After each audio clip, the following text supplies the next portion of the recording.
Catherine, Harry and I are delighted to be here this morning, and we're particularly happy to be at our first Royal Foundation event with Meghan. Today,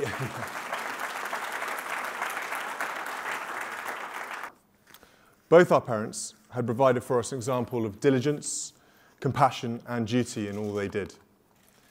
Our grandparents, the Queen and the Duke of Edinburgh, had made support for charity central to their decades of service to the nation and the Commonwealth. The task for us would not be to reinvent the wheel.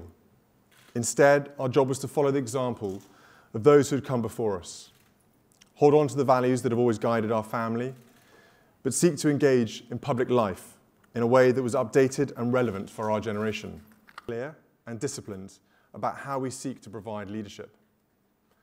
There are foundations out there doing amazing work powered by endowments worth billions. But we believed we could help achieve big, positive, long-term changes by being the leading convening force in the charitable sector. We would not try to do things on our own. We would build our foundation with an open door. We would not just rely on our own ideas. We would invite the best and brightest to sit with us around the table.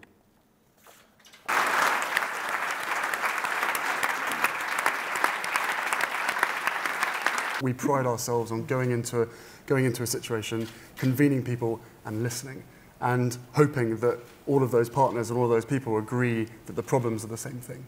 For me personally, I'm really interested in keeping going with this sort of the mental health element and really focusing on sort of the early years, early intervention. And early intervention, coping with parenthood, supporting the next generation of mothers are issues that are very close to your heart. You can't help but reflect on then your own life, and it's definitely had an impact on how sort of I look at how I mother, how we work as a family, and how we hope to bring up our children. I've just been here for 3 months, right?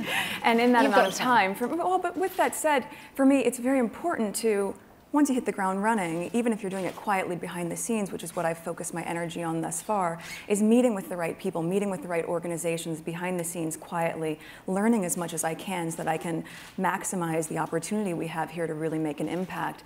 I think what's interesting is I hear a lot of people saying when speaking about girls' empowerment, finding and knowing their worth, or women's empowerment as well, you'll often hear people say, well, you're helping women find their voices. And I fundamentally disagree with that, because women don't need to find a voice. They have a voice, they need to feel empowered to use it, and people need to be encouraged to listen. So, yeah, just I guess we wait a couple months and then we can hit the ground running. But up until then, I'm pretty excited. But like you said, I mean, you've been here for 3 years. Yeah, wedding first. Get that done. And I think, again, to the point that they've all touched on. Working together as family, do you ever have disagreements about things? Oh, yes. Healthy disagreement. Okay, the last thing you disagreed on, how do you resolve it? I can't remember, they come so thick and fast. Is it resolved? We don't know. Oh, we don't know. Well, you're putting on a great show if it's not. No, but it's really, I think it's really good that we've got, four different personalities, and we've all got that same passion to want to make a difference, but different opinions, and I think those opinions work really, really well. Working as family does have its challenges, of course it does. Everybody here, the fact that everyone's laughing means that everybody knows exactly what it's like. Look, we're stuck together for the rest of our lives, so. This is true. Togetherness at its finest. Togetherness, yeah.